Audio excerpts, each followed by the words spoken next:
கும்பாபிஷேகம் பண்ணி முடிச்ச அப்புறம் பக்தர்கள் நம்ம என்ன பண்ணணும் கோயிலில் வந்து, இது ரெண்டாவது விஷயம் பார்க்க போறோம். மூன்றாவதாக நம்ம இவ்வளவு பேர் அமர்ந்துருக்கீங்க.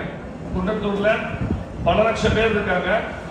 ஆனால் எப்பெருமானுடைய 2ஆம் கால யாக பூஜை ரிசல்ட் செய்வதனாலே நமக்கு பலவிதமான பாவங்கள் நீங்கி தன லாபம் கிடைக்குமா, வம்ச விருத்தி கிடைக்குமா எல்லாருக்கும். அது யார் தர போறாரு? சுவாமி நம்ம 200 பேர் கொண்டு தர போறாரு. நம்ம தான் இந்த ஆப்ஷன் கொடுத்துருக்காரு. அப்பாயின்மெண்ட் யார் கொடுத்துருக்காரு? 2ஆம் கால பூஜை அபகத்துக்கு நமக்கு கொண்டு கொடுத்துருக்காரு. பல ஆயிரம் பேர் இருந்தாலும் இங்கே அமர்ந்திருக்கூடிய பக்தர்களுக்கு மட்டுமே 2ஆம் கால பூர்ணாகுதி தீபாவளி போன்ற ரசத்தை செய்யக்கூடிய வாய்ப்பு சுவாமி கொடுத்திருக்காரு. அந்த கும்பாபிஷேகத்துடைய 3வது கேள்வி சொல்ல வர என்னன்னு, நம்ம எல்லாரும் பக்தர்களா அமர்ந்திருக்கோம். நம்ம இவ்வளவு பேர்ல யார சுவாமிக்கு பிடிக்கும் அதை பார்க்க போறோம். ஒண்ணு கும்பாபிஷேகம் ஏன், 2வது கும்பாபிஷேகம் பண்ணப்ப நம்ம என்ன பண்ண போறோம், 3வது நம்ம எல்லாரும் இருக்கோம் யார சுவாமிக்கு பிடிக்கும், என்ன பிடிக்குமா, இவரை பிடிக்குமா, அவங்களை பிடிக்குமான்னு சிந்திக்க போறோம் அடுத்த 10 நிமிஷத்துல. அதுக்குள்ள தெரியாவது யாருக்கும் பூர்வாதி பண்ண போறாங்க. முதல் கேள்வி, ஒவ்வொரு கிராமத்திலேயும் நகரங்களிலேயும் நிச்சயமாக ஆலயம் இருக்கும். ஆலயம் இல்லா ஊரில் குடியிருக்க வேண்டாம். ஆலயம் தொழுவது சாலம் நன்று. ஏன் சொல்லி வச்சாங்க அப்படின்னா, அனைத்து குறைகளையும் தீர்ப்பதற்காக ஒரு இடம் நமக்கு தேவை. எல்லாருக்கும் ஏதோ ஒரு ப்ராப்ளம், உடம்பு சரியில்லை, எங்க போவோம், மருத்துவமனைக்கு போய் டாக்டரை பார்த்து ஒரு மருந்து வாங்கிட்டு வரும். அது உடம்புல இருக்கக்கூடிய கஷ்டங்களை போக்குறது. மனக்குறைகள் இருக்கு. நம்முடைய பூர்வ ஜென்ம பந்தத்தினாலே கர்ம வினை பயனாக இந்த ஜென்மம் எடுத்திருக்கும். இந்த ஜென்மத்திலே நமக்கு ஏற்படக்கூடிய அனைத்து கஷ்டங்களையும் போக்கக்கூடிய இடம் எதுன்னு பார்த்தோம்னா ஆலயம் தான். அப்ப இந்த ஆலயத்துக்கு நம்ம போறோம் அப்படின்னா அந்த ஆலயத்தில் நடைபெறக்கூடிய விஷயங்களை என்னென்னு நான் தரிசனம் பண்ணி அதை கேட்டுட்டு வரணும்.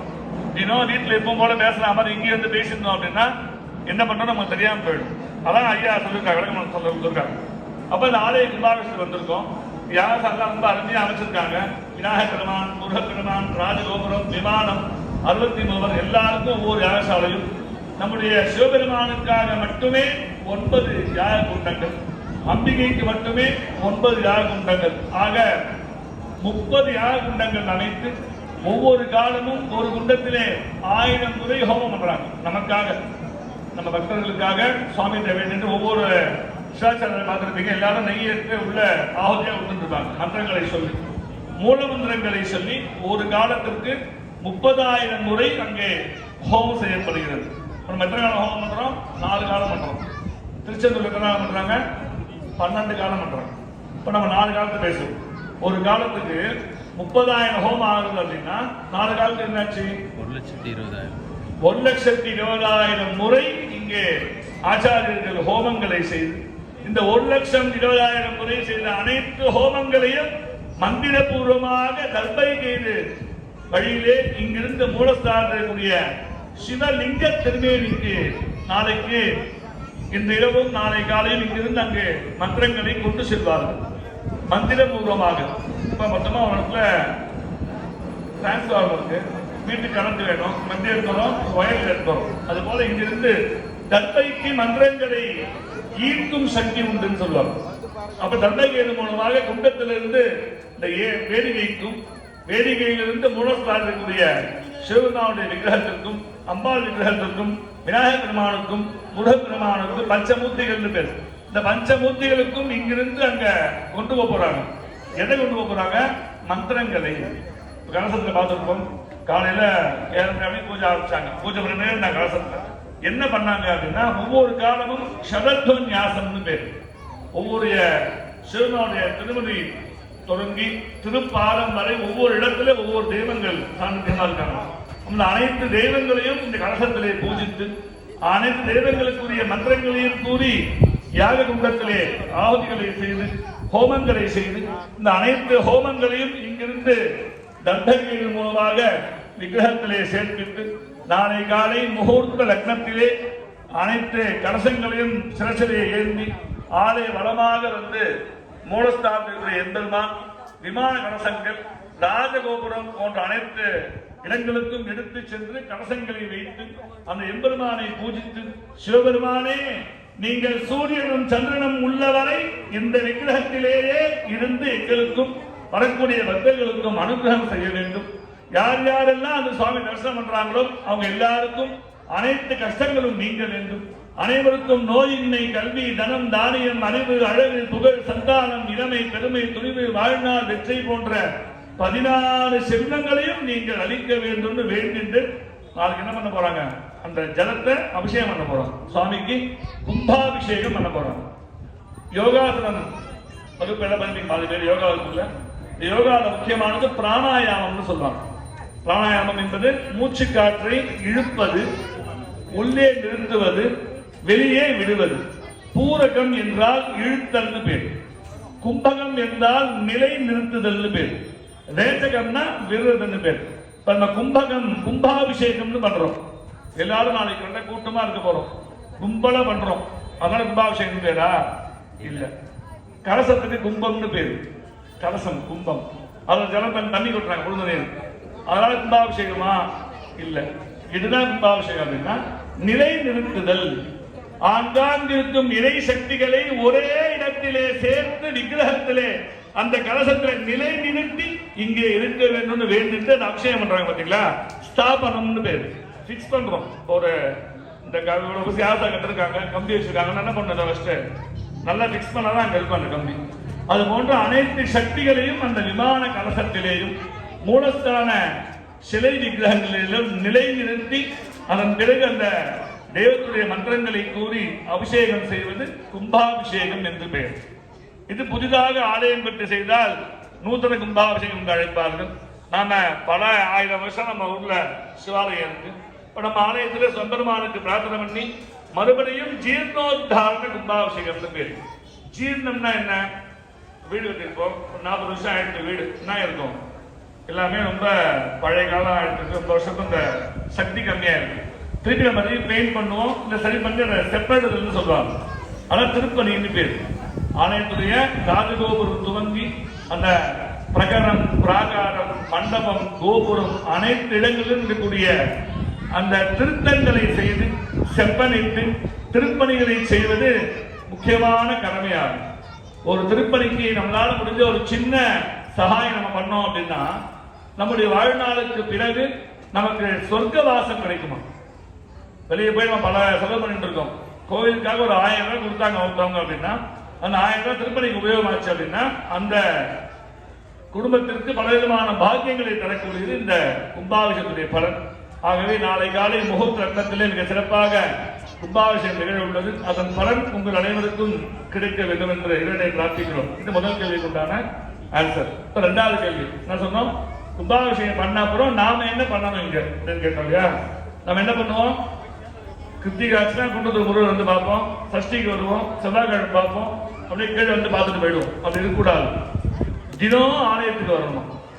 தினமும் நம்முடைய குறைகளை சுவாமியிடம் பிரார்த்தனை பண்றதுக்காகவோ அல்லது மற்ற தெய்வ சாநித்தியத்தை உணர்வதற்காகவும் தினம் ஆலயத்துக்கு வந்து அமர்ந்து எந்த தெய்வம் உங்களுக்கு பிடிக்குமோ அந்த தெய்வத்துடைய நாம தெய்வங்களை சொல்லுவோம். நாம பாராயண பிரீதாதீன மகான் அர்ச்சனை வரும்.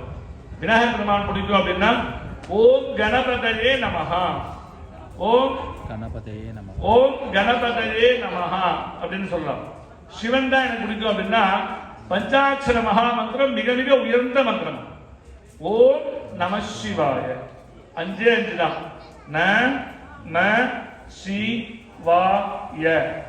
ஓம் நம சிவாய, ஓம் நம சிவாய, ஓம் நம சிவாய, ஓம் நம சிவாய, ஓம் நம சிவாய. எவ்வளவு சொல்றோமோ அவ்வளவு புண்ணியம் கிடைக்குமா. அது போல யாகசாலை அதிகமான பலன். வீட்டில் சொன்னா 1 மடங்கு பலன். இது போன்ற யாகசாலைகளிலும் மலை உச்சியிலும் கடற்கரையிலோ சொல்லும் பொழுது அதிகமான பலன் கிடைக்கும். அதை சொல்லுங்க. ஆலயத்துக்கு வந்து இல்ல அம்பாள் பிடிக்குமா, அம்பாளுக்கு உண்டான என்ன அம்பாள் பிடிக்குமோ ஓம் காமாட்சி நமஹா, ஓம் மீனாட்சி நமஹா, அந்த மந்திரங்களை 100 பேர் சொல்லலாம். முருகன் பிடிக்குமா 6 எழுத்து மகாமந்திரம் பேர். ஓம் சரவணபவ, ஓம் சரவணபவ, ஓம் சரவணபவ. அப்ப நமக்கு என்னென்னலாம் தேவையோ அதெல்லாம் கொடுக்க காத்துட்டு இருக்காங்க சுவாமி. நாம என்ன பண்றது இல்ல, அந்த மந்திரத்து மூலியமா உணர்ந்து கேட்கறது இல்லை, சும்மா கேட்கக்கூடாது. என்ன சொல்றாங்க, சுவாமிகிட்ட உள்ளார்ந்த பக்தி செலுத்தணும். தமிழகத்திலே பல நாயன்மார்கள் பல அற்புதங்கள் பண்ணிருக்காங்க. திருஞான சம்பந்த பெருமான் மயிலாப்பூர்ல பூம்பாவை எனும் பெண்ணை உயிரோடு மறுபடியும் எழுப்பினார். உயிர் விட்ட பெண்ணை உயிரோடு எழுப்பினார். சுந்தரமூர்த்தி நாயனார் அவினாசின்னு ஒரு க்ஷேத்திரம் கோயம்புத்தூர் பக்கத்தில், அந்த க்ஷேத்திரம் தரிசனம் பண்ண போறார். சுவாமியை தரிசனம் பண்ணிட்டார். அந்த நாளுக்கு சுற்றி வந்துட்டு இருக்கார். இந்த கோயிலை சுற்றி வரும்போது ஒரு வீட்டுல வாசல்ல வாழை மரம்லாம் கட்டி தோரணங்கள்லாம் கட்டி மங்கள வாத்தியத்தோட ரொம்ப சிறப்பா பூணல் போட்டு இருக்காங்க. பூணல் கல்யாணம் சொல்லுவாங்க, பூணல் போட்டு வைக்கிறது, அது ஆயிட்டு இருக்கு. அது பக்கத்து வீட்டுல அழுக சத்தம் கேட்குது. ரொம்ப அழுதுட்டு இருக்காங்க எல்லாருமே. இவருக்கு சந்தேகம், ஏன்பா கூப்பிடுறாரு சொல்லிருக்காரு, இந்த வீட்டுல மங்களமா எல்லாம் ஆயிட்டு இருக்கு, அழலாமா, அது அபசமனம் இல்லையான்னு கேட்கிறாரு. அப்பா அந்த ஒரு கோவிலோட அப்பா சொல்றாரு, இல்ல சுவாமி, என் பையனும் அந்த வீட்டு பையனும் ஒன்னா ஒரே நாள்ல பிறந்தாங்க. 6 வயசு இருக்க ஒழுங்கா வந்து ஒன்னா அவ்வளவுதாங்க எல்லாருமே. ஒரு 4 வருஷத்துக்கு முன்னாடி 2 பேரும் போய் குளத்தை குளிச்சாங்க. இது குளிக்கும் பொழுது எங்க வீட்டு பையன் முதல்ல சாப்பிட்டு அந்த பையனை உயிர் வச்சுட்டான். இப்ப பக்கத்துக்கு வேணும் 10 வயசு ஆச்சு, அவனுக்கு பூணல் போடுறாங்க. எங்க வீட்டுல இதே மாதிரி அந்த பையன் இருந்தா பூணல் போட்டிருப்போம், எங்களால போட முடியல, அதெல்லாம் அழுதுட்டு இருக்கோம் அப்படின்றாங்க. ரொம்ப கஷ்டப்படுறாரு சுந்தரமூர்த்தி நாயனார். கண்ணில் ஜனம் இருக்கிறார். அப்ப அந்த அப்பாவை பிடிச்சி அந்த அப்பா மகன் கூட்டு போறாரு அந்த குளத்துக்கு. இந்த விஷயம் ஆகும்போது சித்திரை மாசம் குளத்துல என்ன இருக்கும், மண்ணுதான், தண்ணியே இருக்காது. அப்ப எம்பெருமானை மனதாலே நினைத்து ஓம் நம சிவாய எனும் பஞ்சாட்சரத்தை கூறி அருமையாக ஒரு 10 பாடல் பாடுறார். ஒரு பதிகம் பாடுறார், 10 பாடல் பாடுறார். 6வது பாடல் பாடுறார், அந்த குளத்துல தண்ணி வருது.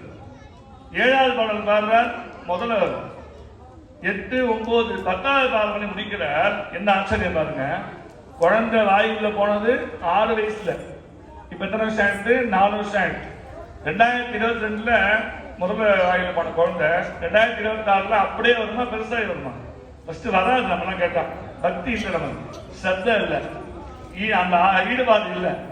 அந்த நாயனுடைய அருமையான பக்தியின் வெளிப்பாடாக பரமேஸ்வரர் என்ன பண்ற, அந்த முதலை வாயிலிருந்து 6 வயசுல முதல் வாய்க்குள்ள போன குழந்தை இப்ப 10 வயசுல வெளில வரான். எம்பெருமா அனுகிரகம் பாருங்க. 10 வயசுல இந்த குழந்தை வெளில வரான். எப்படி இருக்கு அந்த அப்பா அம்மாக்கு? 4 வருஷம் குழந்தைய விட்டு தவிச்சிட்டு இருக்காங்க. அவ்வளவு ஆனந்தம் அந்த அப்பா அம்மா. அப்படியே அந்த குழந்தைய குளிப்பாட்டுற, மாலை போடுற, அதே முகூர்த்தத்துல 2 பேருக்கு சேர்த்து போன் போட்டு வச்சுறாங்க. இதான் நடந்தது. ஆத்மார்த்தமான பக்தியாக, உண்மையான சத்தையாக நடந்தது. அப்புறம் பல நாயன்மார்கள் பல ஊர்களிலே அனல்வாதம்னு கேள்விப்பட்டிருப்பீங்க. அனல்வாதம், புனல்வாதம்னு கேட்டு மதுரை என்பதிலே பாண்டி நாட்டிலே நம்ம இந்து சமயத்திற்கும் சைவ சமயத்திற்கும் சமணர்களுக்கும் ஒரு சண்டை வந்திருக்கு. அந்த ராஜா என்ன சொல்றா, யாரும் ருத்ராட்சம் போட்டுக்கூடாது, விபூதி கூடாது அப்படின்னு சொல்லி சமண மதமா அந்த மாற்ற ட்ரை பண்றாரு. அப்ப அந்த ராணியானவள் சுவாமி நாட்டம் பண்ணிக்கிறார். ஒரு சின்ன விளையாட்டு விளையாடுற சுவாமி கண்டுபிடிக்கிறார். அவருக்கு சிவனுக்கு ஒரு நோயை கொடுத்துறாரு. அந்த பாண்டிய மன்னனுக்கு ஒரு நோய் வந்துருது. உடம்பு முழுக்க நீளமா மாறிடுது. வெப்பு நோயால அவருக்கு நீளமா மாறிடுது. இது ஏதோ பண்றாங்க சமணர்கள், எதுவுமே சரியாகல. அப்புறம் கேள்விப்பட்டு ராணி சொல்றாங்க, மாதிரி நாங்க கூட்டு வரணும் ஞானசம்பந்தம் அப்படின்னு. சரின்னு சொல்லிடுறார். ஞானசம்பந்த பெருமான் மதுரைக்கு வர வந்து ராஜாட்ட பேசுறார். பாண்டிய மன்னன், நான் வேண்டி சுவாமி விபூதி பூசினேன், ஆனா நான் பூசின அப்புறம் திருப்பி நீ அந்த யாரையும் மக்களை துன்புறுத்த கூடாது, ருத்ராட்சம் போடக்கூடாது சொல்லக்கூடாது, விபூதிதாக சொல்லக்கூடாது, நீ செய்யணுமா மாறிடணும் அப்படின்னு சொல்றாரு. முதல்ல நீ பண்ணு, அப்புறம் பார்க்கலாம் அப்படின்றார் அந்த பாண்டிய மன்னன். எம்பெருமானை பிரார்த்தனை செய்து மந்திரமாவது நீரு எனும் அருமையான பதிகத்தை அங்கே பாடி சிவனுடைய கடாட்சத்தினால விபூதிய ஒரு பக்கம் ஒண்டி பூசுறார். தலை முதல் கால் வரை ஒரு பாதி ஒட்டி பூசுறார். பாதி சரியா அந்த ப்ளூவா அந்த ஸ்கின் வந்து சாதாரணமா எடுத்து பாதி அப்படியே இருக்கு. இப்ப ராஜா ரொம்ப ஷாக் ஆயிட்டார். நீங்க மொத்தம் பூசுங்க சுவாமி, நான் சைவத்துக்கு மாறி சைவமா இருக்கேன், நான் மாறல, சைவமா தான் இருந்தேன், இப்ப அவங்க மாத்திருக்காங்க சமணமா, நான் திருப்பி சைவமாயிருந்து சொல்றார். மொத்தம் பூசி விட்டுறார். நம்ம சைவம் ஜெயிச்சிருக்கு, எல்லாம் சந்தோஷப்படுறாங்க. அவங்க அங்கே வந்துடுறாங்க, இல்ல இல்ல ஏதோ மாய மந்திரம் வந்தார், இதெல்லாம் போய் நாங்க ஒரு போட்டி வைக்கிறோம் வாங்கன்னு கூப்பிடுறாங்க. என்ன போட்டின்னு கேட்டா, ஒரு பெரிய அக்னி மூட்டுறது, நெருப்பு உண்டாக்குறது. நெருப்புல நாங்க எங்களுடைய மந்திரங்கள் எழுதுறோம், கோலையில அவரும் எழுதுறோம், ஞான சமுத்திரம் 2 பேரும் சேர்ந்து உள்ள போடுவோம். நெருப்பு பார்த்துருக்கீங்க, அதுல சின்ன இலை போச்சுன்னா என்ன ஆகும்? பொசுங்கணும், அதுக்குள்ள பொசுங்கணும் உடனே. ஆனா அது பொசுங்காம இருந்தா அவங்கள ஜெயிச்சாங்க அப்படின்னு போட்டு வைக்கிறாங்க. ஃபயர் கேம் என்ன விளையாடுறாங்க? ஃப்ரீ ஃபயர் இல்ல, ஒரிஜினல் ஃபயர். ஃப்ரீ ஃபயர் தான் தெரியும் குழந்தைக்கலாம். Original fire, fire game. அந்த ஃபயர் அங்க உண்டாக்கியாச்சு. நெருப்பு பெருசா எழுதிட்டு இருக்கு. எல்லாம் கூட்டிட்டாங்க. இந்த பக்கம் செய்வர்கள், இந்த பக்கம் சமணர்கள். திரு ஞானசம்பந்த பெருமான் எம்பெருமானை பிரார்த்தனை செய்து ஓம் நம சிவாய எனும் பஞ்சாட்சரத்தையும் ஒரு பதிகத்தில் எழுதுறார். சமணர்களும் அவங்களுடைய மந்திரங்கள் எழுதுறாங்க. ராஜா பார்த்துட்டு இருக்க, இப்ப அக்னிக்குள்ள போடணும். அவங்க போடுறாங்க. அவங்க அக்னிக்குள்ள போயிட்டு இருக்கு. அந்த இலை அப்பயே எரிஞ்சிருக்கு. போகும்போது சிவனை வேண்டி பிரார்த்தனை பண்ணி திருஞான பெருமான் அந்த ஒரு ஓலையை உள்ள போடுற. எல்லாம் பார்த்துட்டே இருக்காங்க. ரொம்ப நேரம் ஆகுது, அந்த ஓலை எரியவே இல்லை. எதனால முடிஞ்சது? எம்பெருமானுடைய பேர் அருள்னு பேர். அப்ப ஃபயர் கேம்ல யார் ஜெயிச்சா? சைவம் ஜெயிச்சிருக்கு. ஓகே, அடுத்தது வாட்டர் கேம். தம்பி என்னது? Water game. இங்கே நேரம் அங்க நதிக்கு போறாங்க. நதி ரொம்ப வேகமா அடிச்சுட்டு போயிட்டு இருக்கும். அந்த நதியில சின்ன இலையை போட்டா என்ன ஆகும்? வேகமா போற வகையில வெளியே விழுந்தாலும் நம்ம நிறைய வீடியோ பார்த்துட்டு இருக்கோம். அடிச்சுட்டு போறாங்க. பெரிய 100 கிலோ அடிச்சுட்டு போகுதுன்னா இலை எந்த மூலைக்கு? அப்ப அந்த சமணர்கள் ஒரு பக்கம் இருக்காங்க, சேவர்கள் ஒரு பக்கம் இருக்காங்க. 2 பேரும் சேர்ந்து நம்முடைய மந்திரங்களை எழுதி இந்த ஜலத்துல போடணும். எது அடிச்சுட்டு போகாம அங்கேயே இருக்கோ அதுதான் ஜெயிச்சது. அடிச்சுட்டு போயிட்டா தோத்துருது. அப்படின்தான் அதோட தீர்ப்பு. சுவாமி எப்பவும் போல அந்த சமணர்கள் முதல்ல போடுறாங்க. போடும்போது அந்த ஓலை அடிச்சுட்டு போயிடுது. திருஞானசம்பந்த பெருமான் பஞ்சாட்சரத்தை மனதிலே வேண்டி மறுபடியும் ஒரு பதிகத்தை எழுதி அந்த தண்ணியில போடுறார். போட்ட இடத்துல அப்படியே நிற்குது. ரொம்ப நேரமா தண்ணி ஸ்பீடா போயிட்டே இருக்கு. ஆனா அந்த இலை வண்டி போகவே இல்லை. ரிவேஸ்ல வந்து இப்படி போறது, இப்படி வருது திருப்பி நமக்கு. அப்படி ஒவ்வொரு நேரமும் என்ன பண்ற சுவாமி நமக்கு? நான் இருக்கேன், இறைவன் இருக்கிறார் அப்படின்னு உணர்ந்துட்டே இருக்காங்க. அப்ப இந்த போட்டியில் என்ன அவங்க சொன்னாங்க சமணர்கள்? அப்படி நாங்க தோத்துட்டா நாங்க கழுமனை எழுதுறோம் அப்படின்னு சொல்றாங்க.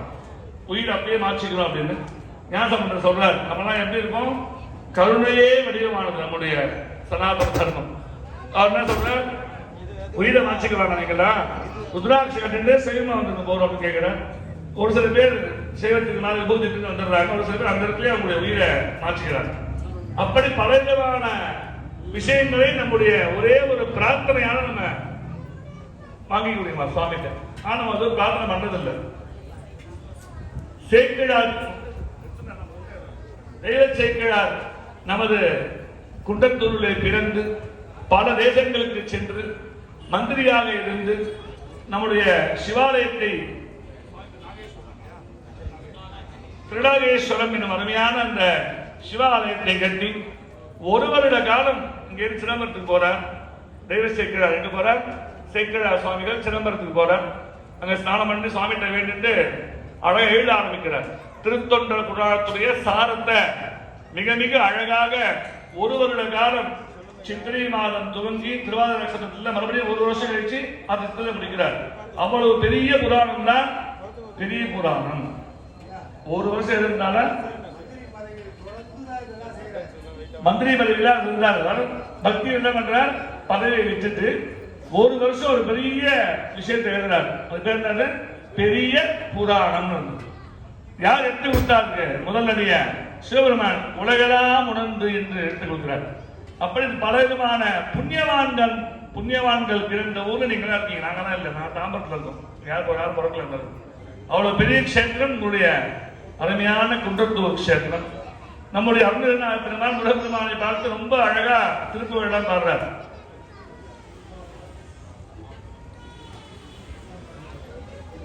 சேக்கிழார் பெருமான் நம்முடைய சிவாலயத்திலே சிறு வயதிலிருந்தே இங்கேயே இருந்து நம்முடைய எம்பெருமானை பிரார்த்தனை செய்து பஞ்சாட்சரங்களை கூறி சைவத்தை இங்கேயே கற்றார் என்று கூறுகிறார்கள்.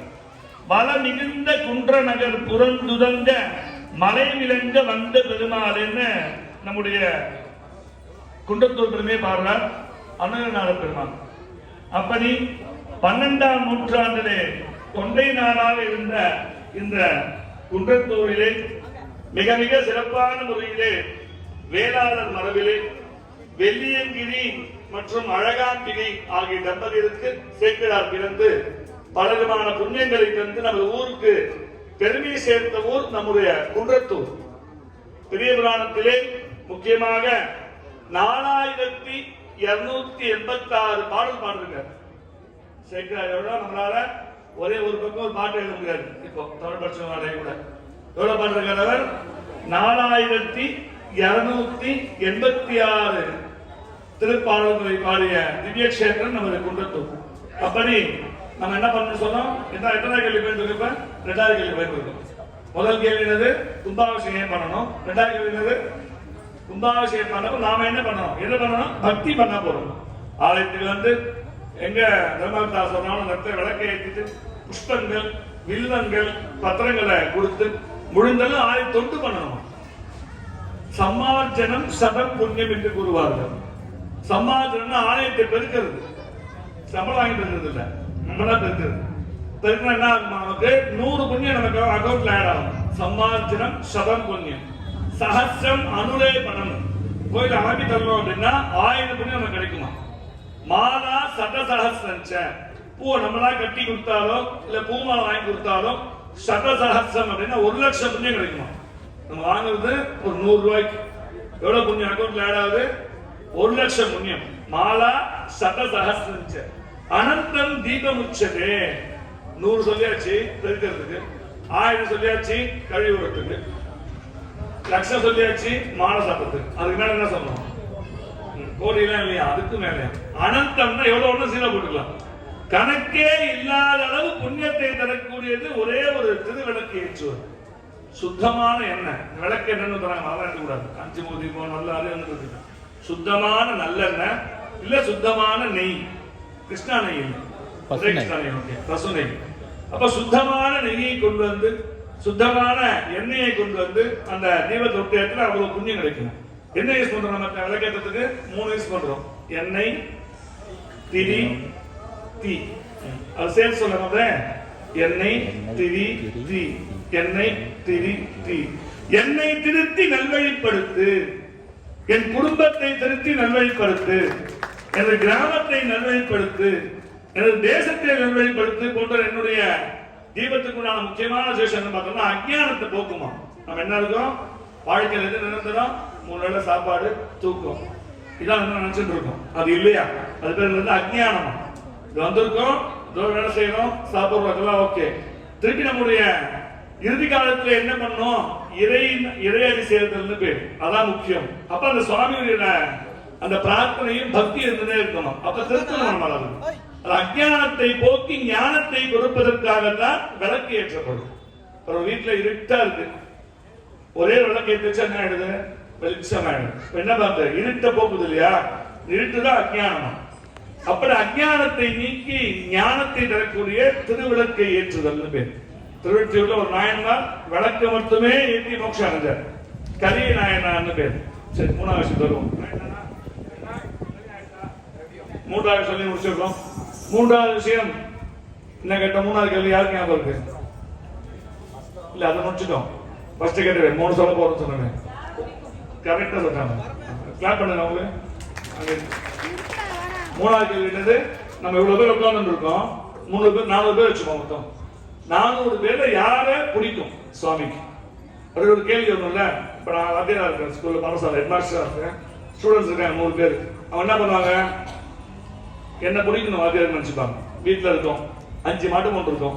நம்ம என்ன நினைச்சு பண்ணுவோம்? யாரையும் பிடிக்காது மாமியாருக்கு, ஆனா மாமியாருக்கு அவனை பிடிச்சவா நம்ம நினைச்சுப்போம், பண்ணுவோம் இல்லையா? ஆபீஸ் ஒர்க் பண்றாரு சார், 100 எம்ப்ளாயி இருக்காங்க, என்ன நினைச்சுப்பாங்க? என்ன பிடிக்கணும் ஓனருக்கு நினைச்சுப்போம். கட்சி எங்க ஒன்னா ஆகட்டும், நாம பெஸ்டா நினைப்போம். அப்ப இதை நம்ம இப்ப யோசிக்கிறோம். அர்ஜுனன் என்ன பண்ணார்? அப்பயே கேட்டார். பகவத்கீதையில அர்ஜுனர் பகவான் கிருஷ்ணத்தை கேட்கிறார், அர்ஜுனா, கலியுகம் பிறக்க போறது, மக்கள்லாம் ரொம்ப அஞ்ஞானமா இருப்பாங்க, பூஜையே பண்ண மாட்டாங்க, கோயிலுக்கே வரமாட்டாங்க, தர்மமே இருக்காது, அதர்மம் மட்டும்தான் இருக்க போகுது. அப்படிலாம் இருந்தாலும் இதை தாண்டி இந்த 4,91,000 பேர்ல 400 பேர் கோயிலுக்கு வருவாங்க. இந்த 400 பேர்ல உங்களுக்கு யாரை பிடிக்கும்னு கேட்கிறாரா அர்ஜுனர் கிருஷ்ணன். கிருஷ்ண பகவானே, கலியுகத்திலே எந்த பக்தர்கள் வணங்குவார்கள். அந்த எந்த பக்தர்களை தெய்வத்துக்கு பிடிக்கும்ன்றது கேள்வி. அதுக்கு கிருஷ்ண பகவான் சொல்ற சதுர்விதா பஜந்தே மாம் அப்படின்னு ஸ்லோகம். அர்ஜுனா 4 விதமா பக்தி பண்ணுவாங்க மக்கள். நம்ம ஈஸியா எளிய சொல்றேன். ஆர்த்தா, ஆர்த்தி, ஜிக்யாசு, ஞானி. இது வடமொழி வார்த்தை. தமிழ்ல தான் பார்க்கணும். ஒண்ணு ஏ பக்தர்கள். நம்ம 400 பேர்ல 100 பேர் யாரு? ஏ டீம் சேர்ந்தவங்க. இன்னொரு 100 பேர் பி, இன்னொரு 100 சி, இன்னொரு 100 டி. இந்த ஏ டீம் என்ன பண்ணுவாங்கன்னா சுவாமிகிட்ட வந்துட்டு, கடவுளே எனக்கு வண்டி வாங்கணும், காசு கொடு. ஸ்கூல் ஃபீஸ் கட்டணும், காசு கொடு. தீபாவளி வந்து காசு கொடு. பொங்கல் வந்து காசு கொடு. வீடு கட்டின காசு கொடுன்னு பணத்தை மட்டுமே கேட்டு வருவாங்க. அவங்க ஒரு வெரைட்டி. ரெண்டாவது, பணம் கேட்க மாட்டாங்க. கஷ்டம், மாமியார் தொல்லை தாங்க முடியல, மாட்டு பொண்ணு போட்டு படுத்துட்டு இருக்கான், வீட்டில் ஒரே சண்டை, பையன் சொல்ற வச்சே கேட்க மாட்டேங்கிறான், வீட்டுக்காரர் காசு எடுத்து கொடுக்கவே மாட்டான், வீட்டில் இந்த கஷ்டம் அந்த கஷ்டம் அந்த கஷ்டம் அந்த கஷ்டம்னு பணத்தை கேட்க மாட்டாங்க, கஷ்டத்தை மட்டுமே கொட்டுவார்கள். மூன்றாவது, ஜிக்யாசுஹு, ஆராய்ச்சி பண்ணிட்டே இருக்கு. ரொம்ப வருஷமா ஆடி மாசம் போகுது, இன்னொரு ஆடி மாசம் விநாயகர் சதுர்த்தி வரும். விநாயகர் இருக்காரா இல்லையா? இருக்காருன்னா ரெண்டு யானை முகம் இருக்கும், மனுஷன் உடம்பு இருக்குமா? அது எப்படி? அது அதெல்லாம் இல்ல. அது ஏன் இந்த பில் வைக்கணும், ஏன் இந்த பில் சாப்பிடணும், இந்த பூயை வைக்கணும், கொழுக்கட்டையை பண்ணணும் அப்படின்னு வாழ்நாள் முழுக்க என்ன பண்ணுவாங்க அந்த டீம், மூணாவது டீம். அந்த கோயிலுக்கு வந்து காசு கேட்க மாட்டாங்க, கஷ்டப்பட மாட்டாங்க, கேள்வி மட்டுமே கேட்டுட்டே இருப்பாங்க. இது மூணாவது டீம். அடுத்து நாலாவது ஒரு டீம் இருக்காங்க அப்படின்னு அவங்க என்ன பண்ணுவாங்க, அவங்க தான் நாலாவது ஆர்த்தா, ஆர்த்தி, ஜிக்யாசு, ஞானி அப்படின்றார். ஞானின்னா யாரு? நம்மளாம் இல்லாம காசியில உட்கார்ந்துருப்பாங்க, ராமேஸ்வரம், அவங்களாம் இல்லையா, பக்தர்கள் ஞானின்னு இருப்பாங்க, அவங்க தான் எனக்கு பிடிக்கும் அப்படின்றார். எப்படி உணர்றது ஞானிய அப்படின்னா, இப்ப தம்பி இருக்கார், தம்பி இருக்காரா? இந்த தம்பிய கில்லனா வலிக்கும் நான் சொல்றேன், நீங்க என்ன சொல்றீங்க? வலிக்குமா? நீங்க கத்துவே இல்லையா? கத்துறாரு, அவருக்கு தான் வலிக்குது. அவர் என்ன பண்றாரு? வலியை உணர்றாரு.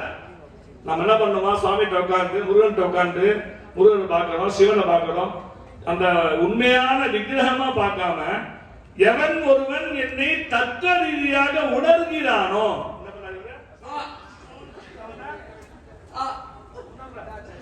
எவன் ஒருவன் தத்துவ ரீதியாக என்னை உணர்கிறானோ அவனே சிறந்த பக்தன், அவனே ஞானி, அவனை மட்டுமே எனக்கு பிடிக்கும் சொல்ற கிருஷ்ண பரமாத்மா.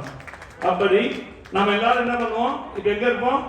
அவங்க தெரியும். ஏ யாரு, பி யாரு, சி யாரு, டி யாரு, எல்லாம் வந்துட்டு இருக்கோம். எல்லாம் என்ன பண்ண போறோம்? ஆமா, ஃபர்ஸ்ட் வரணுமே, ஃபர்ஸ்ட் நாடு போக முடியாது. ஆமா, முதல்ல என்ன பண்ணுவா, ஏக்கு ஃபர்ஸ்ட் கோயிலுக்கு வா, அப்புறம் தான் ஏபிசிடில. முதல்ல கோயிலுக்கு வந்து சாமியை காசு பண்ண கேட்கணும். பரவாயில்ல, கஷ்டத்தை கொட்டு எங்க கொட்டுறது? புருஷன் கேட்க மாட்டா, சொல்ற வச்ச மாமனார் கேட்க மாட்டா, மாமியார் கேட்க மாட்டா, ஆத்தார் கேட்க மாட்டா, எங்க கொட்டலாம்? சுவாமிகிட்ட கொட்டலாம். அப்ப முதல்ல என்ன பண்றோம்? கோயிலுக்கு வரணும், அப்புறம் சுவாமியோட கஷ்டத்தை கொட்டணும், அப்புறம் மூணாவது படி ஏறணும். என்ன பண்றோம்? ஆராய்ச்சி பண்ணணும். ஏன் இந்த சுவாமி இங்க இருக்கார், எத்தனை வருஷமா இருக்கார், யார் யாருன்னா பூஜை பண்ணா அப்படின்னு ஆராய்ச்சி பண்றோம். அப்ப என்ன கிடைக்கும்? நமக்கு தெளிவு கிடைக்கும். அப்ப இங்க உணர்வு ரீதியா உணரணும். நம்ம நாளைக்கு என்ன பண்ணணும்? கும்பாபிஷேகம் வந்து கும்பாபிஷேகம் அனுப்புறோம். ஏல இருந்தவங்க டிக்கு வந்துட போறோம், டில இருந்தவங்க மாட்ட போறோம், சி மாட்ட போறோம், டில இருந்தவங்க டிலே இருக்க போறாங்க. சுவாமிகிட்ட நேரா உட்காரோம். சிவன் இருக்கார், முருகர் இருக்கார். அந்த முருகர் அலங்காரம் இருக்கார், பிரதாசாச்சர், அருண் ரொம்ப அழகா அலங்காரம் வச்சிருப்பாங்க.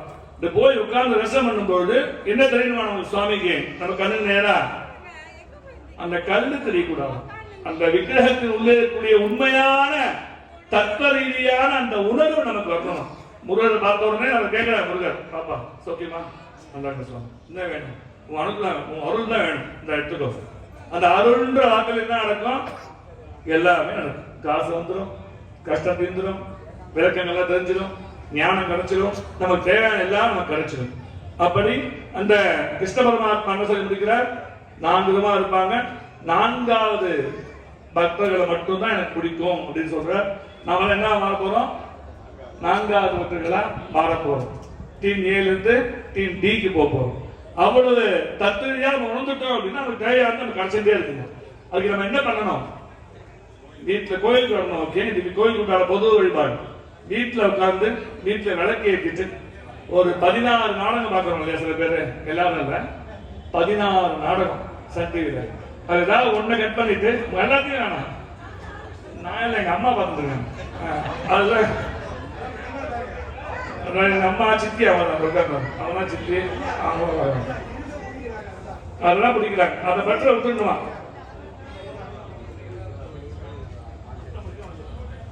16 நாடகம் பார்த்துட்டு இருக்கோம். அதை விட்டுட்டு ஒரு நாள் மட்டும் ஸ்டாப் பண்ண போறோம். சாயந்தரம் 6க்கு என்ன போறாங்களோ 6 to 6 வீட்டுல விளக்கேற்றி வச்சுட்டு நல்லா நிமிர்ந்து உட்கார்ந்து போன்லாம் எடுக்காம எந்த ஒரு பாட்டு கேட்காம பசங்களுக்கு உட்காச்சு பூதி உட்காச்சு பசங்களை ஓம் நம சிவாய அதை சொல்லலாம். அதோட சேர்த்து சிவபுராணத்தை சொல்லலாம். ரெண்டாவது அம்பாள் தான் பிடிக்கிறாங்க. முன்பு சொன்ன மாதிரி அம்பாவுடைய பேரை சொல்லிட்டு அபிராமி அந்தாதின்னு ரொம்ப அருமையான ஒரு துகி இருக்கு. 100 பாடல்கள். ஒவ்வொரு பாடலை படிச்சா ஒவ்வொரு படம் நமக்கு கிடைக்குமா? அது ஏதாவது 2 பாடல் சொல்லலாம். முருகப்பெருமானுக்கு உகந்த திருப்புகழ் தினம் ஏதாவது ஒண்ணு திருப்புகழை பாட பாட ஆனா பாட மாட்டோம். என்ன பண்றது பாருங்க, கனியுவா நம்ம தப்பு இல்லைங்க. ஆமா தப்பு, வேற ஏதாவது பார்க்கணும். இது பாடக்கூடாது, பாடணுமா? திருப்புகழை எந்த அளவு பாடுகிறோமோ 75 பாட சொல்லுங்க, 30 கிடையாது. எவ்வளவு திருப்புகழ் நாம் பாடிட்டே இருக்குமோ அந்த நமக்கு தேவையான எல்லாத்தையும் சுவாமி நம்ம கொடுத்துட்டே இருப்பாங்க. நம்ம கேட்கணும், அவ்வளவுதான். கொஞ்சம் குழந்தை இருக்கு, நான் பிஸ்கெட் வச்சிருக்கேன், சாக்லேட் வச்சிருக்கேன், என்ன அப்படின்னு கேட்கிறேன். என்ன பண்ணுவேன்? ஏதோ ஒரு தாங்கன்னா அது வேற. பிஸ்கெட் தான் வேணும்னு கேட்டா நான் என்ன பண்ணுவேன்? பிஸ்கெட் எடுத்து கொடுப்பேன். ஏதோ ஒன்று தாங்கன்னா அப்படியே விட்டுருலாம். அப்ப நம்ம என்ன பண்ணணும்? ஃபர்ஸ்ட் நமக்கும் இறைவனுக்கும் ஒரு தொடர்பை நாம் ஏற்படுத்திக் கொள்ளணும். எப்படி பண்ண முடியும்? விளக்கு மூலமா பண்ண முடியும். வீட்டுல விளக்கு எடுத்து வச்சுட்டு ஒரு 10 நிமிஷம் அமைதியா நமக்கு தேவையான விஷயத்தை மனதில் நினைத்து கொண்டு அந்த இறை நாமங்களை சுவாமியுடைய பேரை நாம சொல்ல சொல்ல சொல்ல சொல்ல வீட்டிற்குரிய எல்லா கஷ்டங்களும் தீரும், எல்லா பிரச்சனைகளும் தீரும். பணத்திற்கு உண்டான பஞ்சமே இருக்காது, மன நிம்மதி கிடைக்கும். நமக்கு தேவையான எல்லா பலனும் நமக்கு கிடைச்சிட்டே இருக்கும். அதை கொடுக்கறதுக்கு சுவாமி காத்துட்டு இருக்காங்க. நம்ம என்ன கேட்கலாமா? இந்த நாள் இந்த மாதிரி பாருங்க, நாளைக்கு கும்பாபிஷேகம் பண்ண போறோம். ஜூலை 7 நாளைக்கு ஒரு 48 நாள் வீட்டுல உட்காந்து எனக்காக இல்ல, உங்களுக்காக, உங்க குடும்பத்துக்காக என்ன பண்ண போறோம்? ஜெபம் பண்ண போறோம். பண்ணலாமா? பண்ணலான்னு கேட்டுங்க. நான் பண்றேன்றவங்க 10 பேர் போறாங்க. சரி, பரவாயில்ல.